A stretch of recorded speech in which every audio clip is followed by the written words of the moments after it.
অনেক দিন পর আবার বন্ধু ও ভাইদের সঙ্গে বেরিয়ে পড়েছি ক্ষীরপাইয়ের বড় মায়ের মন্দির। জয় মহামাই কি জয়, জয় শ্রীকৃষ্ণ দেব কি জয়, জয় সিংহ বাহিনী মাই কি জয়। যখন প্রথমবার টোটো নিয়ে ভিডিও করা শুরু করেছিলাম তখন এই মন্দির তোমাদের দেখিয়েছিলাম, কিন্তু আজ আরও ভালোভাবে পুরো অভিজ্ঞতা তোমাদের সঙ্গে শেয়ার করব। প্রায় 40 থেকে 45 মিনিট টানা টোটো চালানোর পর আমরা পৌঁছে গেলাম বড় মায়ের মন্দির।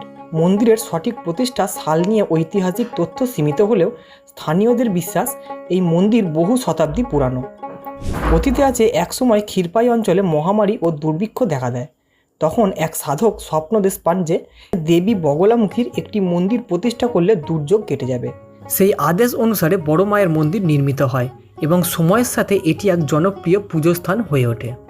স্থানীয়দের মতে বড় মা খুব জাগ্রত দেবী এবং এখানে মানত করলে অনেকেই মনোবাঞ্ছা পূরণ হতে দেখেছেন। বিশেষ করে নবরাত্রি ও কালী পুজো উপলক্ষে এখানে বিরাট উৎসব হয়, তখন প্রচুর ভক্তের সমাগমও ঘটে।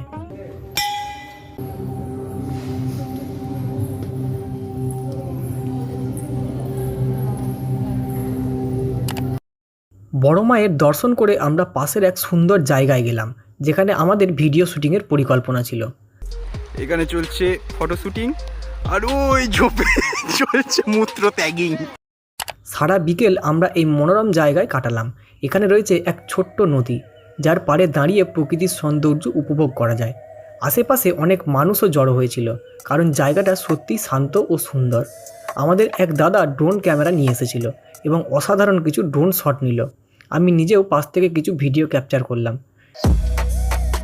নদীর পাড়ে একটি সুন্দর হনুমানজির মন্দির এবং কিছু বসার জায়গাও রয়েছে যেখানে বসে সময় কাটানো সত্যি এক অসাধারণ অনুভূতি। যদি তোমরা ক্ষীরপাইয়ে বড় মায়ের মন্দির আসো তাহলে অবশ্যই এই নদীর পাড়ে ঘুরতে ভুলবে না।